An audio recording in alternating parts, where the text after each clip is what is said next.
Hi, Chapel Hill.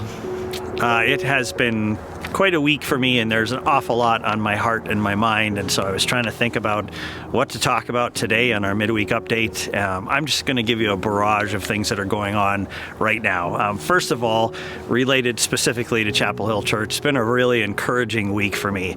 Looking back on Sunday morning before the service, we had an outreach brainstorming meeting. Thanks to all of you who were there. It was a big group, and all kinds of things were discussed, and it drives us forward. It takes us into discovering together what God has for us and our impact on the community around us. And so that's really encouraging. Last night we had a worship time here at the church, and it meant the world to me. It was just so great to be with brothers and sisters from this church family, and just led into the presence of the Lord and just focusing on worship through song and reflection and prayer. It was wonderful. Also very, very encouraging. There's a lot of heavy things on my heart and on my mind right now as well. Personally, we have a friend through our soccer community, a young man named Luke, who's been put on hospice care and is really suffering, has had some lifelong health issues, and we've put word out through the prayer chain to get you praying for Luke for a miracle, and I appreciate your prayers for that.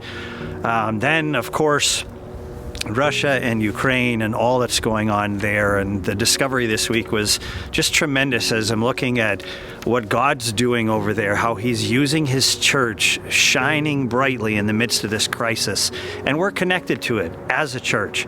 We're connected to Steiger International, and Steiger is one of their teams is in Poland, and there in Poland they are receiving refugees from Ukraine, and they're providing support and help for them and introducing them to the love of Christ in the same city in Poland.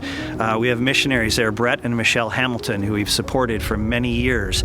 They too, in the church that they're ministering in, have opened up their church to refugees and are working to support those coming from the Ukraine.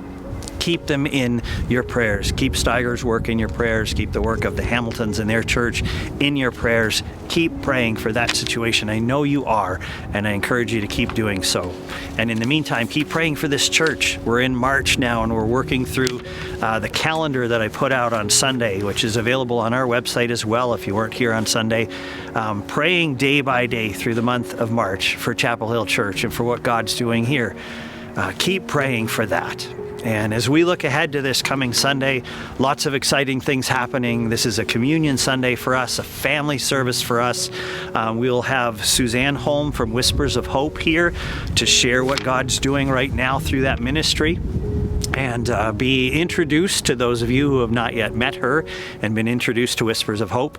And we're going to wrap up our series called The Upper Room, and I'm going to give you some pictures this Sunday of kind of a what if.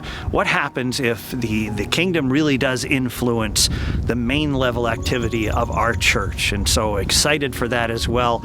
Looking forward to seeing you then, either in person or online, Sunday at 10 o'clock. In the meantime, have a great week, Chapel Hill.